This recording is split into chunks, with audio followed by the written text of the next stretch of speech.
Now, we've got Sir Jake Berry. So, Jake, very good morning to you. Thanks for having me on. Very nice to see you. The newest member of the Reform Party, unless somebody's joined. Well, I guess a few people might have joined overnight. They might have done, but you're all over the sun today. Change comes by challenging the old order. The system's not working, so let's shake it up. This is quite a seismic win, I suppose, for Reform. You're a former Tory party chairman. You were sat in 2 cabinets over the last 14 years. You were an MP until 2024. In a way, you are not an MP because Reform also ran in your seat. I mean, if it hadn't been for that, you might still be an MP. Was that part of your reasoning because of the way that Reform have got such influence now on the elections? No, I mean, no, not really. So my sort of thinking is, it took me a long time to make the decision. I've been a supporter and member of the Conservative Party for a very long time, held very senior offices in that party. And as you know, like, politics is really tribal. It's hard to make the change. But I got to the point, particularly with a young family, where I found myself really, even though I'd left politics, I lost my seat back in just over a year ago now, where I was sort of talking to friends, I was talking to my family, and we were having long discussions about, you know, Britain is so broken, maybe we should think about leaving. And in fact, lots of my friends have left the country. We saw those extraordinary figures. We all know people 16,500 people in the last year. And I've always cared deeply about Britain, the community. That's why I first ever stood for Parliament back in 2010. And I thought, no, I want to fight. I want to stay. This is my country. I love my country. And having been at the centre of power and resisted a lot of what the Conservative Party tried to do, I resisted the national insurance increase. I was actually with Rob Jenrico, I just heard on your show a moment ago, was part of the people who tried to force Rishi to toughen up the Rwanda plan. I sort of just knew, in my opinion, that the Conservative Party didn't have the answer. I tried to change it from the inside. The Labour Party, I mean, crikey, has been a disaster. I often jokingly say it took the Conservative Party 14 years to make such a mess of things. The Labour Party seems to have managed it in less than 14 months. I do think Britain has one last chance at the next election to try and change our society for the better, to rebuild a Britain we can believe in. And I'm really excited that Nigel Farage has come forward, and on the very outskirts, I can be part of that change to make our country. I was going to ask you, did you have a role in mind? Does he have a role in mind for you? Is it just that you're going to be a sort of a spokesperson for Reform? You're going to be a cheerleader for them? What are you going to be? No, it's really early days. We chatted about a couple of things, but look, my main thing is that I'm going to spend my time supporting the party. I just think that Nigel Farage, he's got the right value set, and ultimately we can argue about policies and things you might agree and disagree with.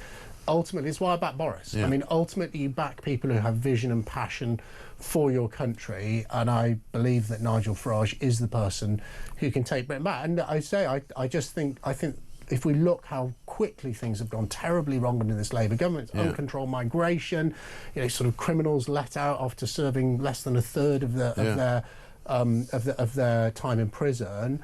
I do think those of us who care passionately and deeply about this country, we've got one last big job in us, one last duty, and that's to get behind Reform and try and improve Britain. And you can feel the change, and you can feel, I mean, every day we talk to people, as you know, on this show, who call in with their stories and their experiences, and a lot of people now use the word, it's unfair to me. They say it's fairness that they're bothered about, because under Labour, I don't think anybody quite can believe how bad they are. I mean, we all thought they'd have policies that we might not agree with, but the incompetence, the sheer incompetence of what's happening, the dangerous streets that we've now got. You say in your little video that you can't walk down the street with a phone in your hand. It's absolutely true. I had mine nicked last September. So I mean, everybody has had something happen to them. In some part of Britain, and lots of parts of Britain look very different now. And particularly the crime issue is particularly big in big cities and built-up areas. But actually, once you get outside those cities, and you look at those left-behind communities, places like where I used to represent, Rosendale and Darwin,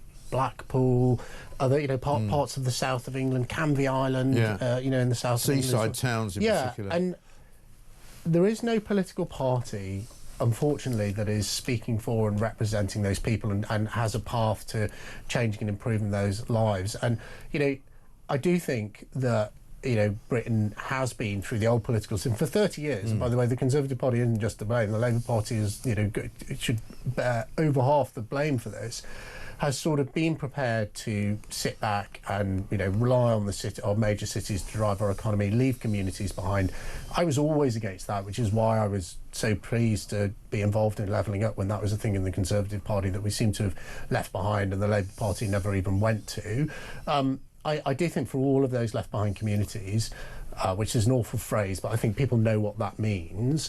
You know, there needs to be another way. There needs to be a party that really wants them, their families, the people who live there to succeed. I've got a voice note for you from Mark, who sent this in. Mark, let's have a listen. If Richard Tice thinks that people like me, the electorate, are going to forgive a bunch of Tories simply because they're in the Reform Party wearing a different coloured rosette and a different coloured tie, then I think he could be in for a bit of a shock, to be honest. Because I don't think that a bunch of Tories who ruin the country transfer into another party with a different coloured rosette, that's not going to give us change. That's not going to give us the difficult decisions that we need to take. I mean, there will be some Reform voters who feel like that. One of the criticisms, I suppose, that Nigel Farage gets a lot, and so does Richard Tice, is that, you know, where are you going to find all these MPs? You know, we've got polls saying that, you know, Reform could win, you know, 250 seats. Reform could win, you know, 300 seats. You never really know what the number's going to be. But where are they all going to come from, I suppose? Well, look, that's a big job ahead of the party. I mean, just to address your caller, I mean, completely valid concern that he would have. Yeah, I think the extraordinary thing about Reform and the movement that Nigel Farage is building is it's attracting people from, you know, frankly, across the political spectrum. You see Labour councillors come over, you see Conservatives, you see people who've never been involved in politics, like Zia Yusuf, with an amazing business career behind him. He is, I think, through speaking and delivering the change that the caller clearly wanted to see. So the change that I want to see, is it going to be delivered? Nigel Farage is appealing across the political divide to people of all politics and none. And I hope what he will bring together, and I hope I can be part of it, is that coalition of the willing, of people who will make the difficult decisions to improve Britain. It's a completely legitimate concern. I'm not you know, running away from the question from your caller, but I think it's not just about Jay Berry. This is a very broad political movement with you know, with people from across the political divide and the business community now coming back over and supporting it, because it is Britain's last hope, I believe. Just as you were speaking, Emmanuel Macron just walked up the street in Downing Street and got there a bit early, actually. The door was then opened and Keir Starmer came out and they had a big sort of man hug together. I mean, I've got to ask you about this state visit. I mean, you'll know that not many state visits get organised in this country. Yeah. Why are we giving a state visit to the leader of France, who's pretty soon going to be out of a job, who's about as unpopular in France as Keir Starmer is in Britain? I mean, I just don't understand why he's here. Well, look, I mean, you know, the first thing is, I mean, Emmanuel Macron is a much better politician than Keir Starmer. Yeah. I mean, it absolutely stitches up like a kipper. Pun absolutely intended on the fishing. He's strung us along about this, you know, 1 in, 1 out. Right. It's now 17 in, 1 out. I don't think that'll ever happen. Wasn't it extraordinary that the French police suddenly realised what I'd listened to your show, Mike. People have been phoning in the show and saying, you know, why don't they just slash the duties? You know, one occasion, day and a half before he comes. Oh, well, they guess how to do it. You know, they won't be doing it again, I bet. And, you know, in the last 5 years, he's had nearly £1 billion from the British taxpayer, allegedly to stop people coming to this country. Immigration is out of control. The Labour Party do not have a plan to deal with it. And for ordinary working people up and down this country who are dealing with the consequences of it, let's be honest, they're not living next door to Keir Starmer in Downing Street, are they? They're in white working class communities or working class communities, regardless of their sort of, regardless of whoever may make them up, you know, are feeling the difficulty of getting a doctor's appointment, the inability to get your kids into their primary school. And then to see the red carpet, literally, just on the screen rolled out from there, sticks in the craw. It does.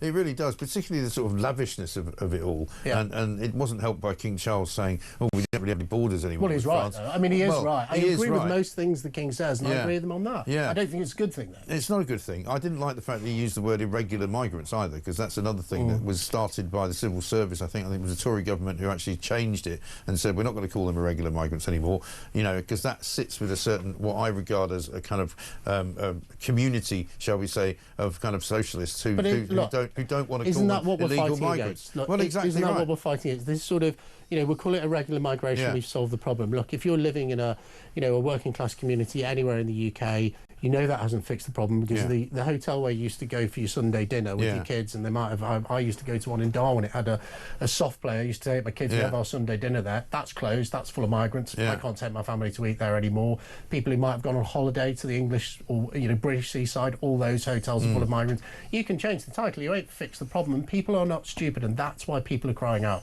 for real change. And as I said in my article in The Sun, I don't think this sort of it's like the 3 tumbler trick where people are hiding the ball and tricking everyone. I don't think that'll wash anymore. I think people do want real change, and that's why we are seeing such support for Nigel Farage, because you might not agree with him, but you know he believes what he says. You know that he doesn't change his views based on the political weather, as so many politicians have done throughout my time in politics. I think the British people believe in him, I believe in him, and I think he's the last hope for Britain for him to come on Prime Minister, and that's what I'm going to be campaigning to do. And I certainly were, I don't know if you still are, pretty close to Boris Johnson. You were in his administration, his government. Did you speak to him about leaving Conservative Party and joining Reform? I did actually let him know in advance, but not very far in advance. We had a brief text. We have a brief text conversation about it. I think he was probably somewhere glamorous rather than in the UK. I don't know where he was. Look, he's a good personal friend of mine. We have disagreed about many issues. We disagreed about Brexit, for example. That hasn't in any way diminished our friendship, and I hope it won't. I think he's an extraordinary individual, and he's a good friend. And he said in the past that people should ignore, Tories anyway, should ignore Reform. So he's wrong about that, isn't he? Well, I don't think sticking your head in the sand and ignoring the problems our country's facing is the way forward. Look, people, I've made a choice. I hope people will respect that choice, and I respect other people who disagree with me, because we are allowed to hold different opinions just about still in this country. Just about. There might be a knock on the door next week. Maybe not in the Houses of Parliament, where they heckle Nigel Farage like he doesn't deserve to be there. Well, he's got as much right as Keir Starmer to be there. But I've made a choice. The choice I've made is to fight for a Britain that I believe in. I'm absolutely certain that it's a shared vision with Nigel Farage and Reform. Of course, just like friends, there'll be stuff we don't agree on everything. But, my choice is to fight for a better Britain. I think the only way that can be delivered is with a Reform government. I think look, I have been there. I have been in the engine room. I don't blame the Conservatives. The same problem the Labour Party's got. The British state no longer functions in a way that is on the side of our public. It's a self-perpetuating, clapped-out machine. Westminster politics exists for Westminster rather than the rest of the country. That can change. Decline, which we're in now, is not destiny. We have got to find a way to rebuild a Britain we can believe in, to stand tall on the global stage. We're permanently lectured. We should be ashamed of our history. We should be giving, British sovereign territory like the Chagos Islands away because we're slightly embarrassed about how we, hundreds of years ago may have come by. That is not acting in the best interest of Britain. It's not in the best interest of the British people. It's time for change. Jake Berry, thank you very much indeed. Former Conservative Chairman, now Reform. Good luck with it.